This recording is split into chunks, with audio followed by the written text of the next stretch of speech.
chopped onion, chilies and coriander अनि त्यो पछि चाहिँ सुकुटी मासु पुरा डिप फ्राई गर्नुभएको छ। डिप फ्राई मासु साथमा निम्बु पनि हालेर डल्ले खोर्सानी पनि हालेको छु मैले। अनि त्यसपछि मलाई चाहिँ नुन पनि कम लागेको थियो, त्यही भएर मैले चाहिँ नानालाई मेरो लागि नुन पनि ल्याइदिनु न, नुन कम छ भनेर भने। अनि त्यसपछि चाहिँ नुन पनि ल्याइदिनु भयो, नुन हालेर अब चाहिँ खाना लाग्यो मैले। अनि हेर्न सक्नुहुन्छ तपाईँहरूले कस्तो देख्दैछ यसको लुक्स, फाइनल लुक्स। अब म खान्छु, त्यसपछि चाहिँ नि हजुरहरूलाई के कस्तो भएको रहेछ भनेर चाहिँ भन्छु है त।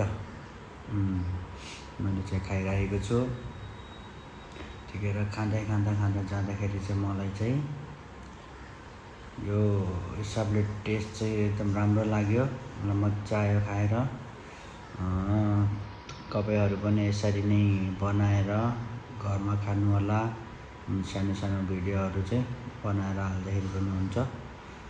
आजको लागि यति नै, बाई बाई।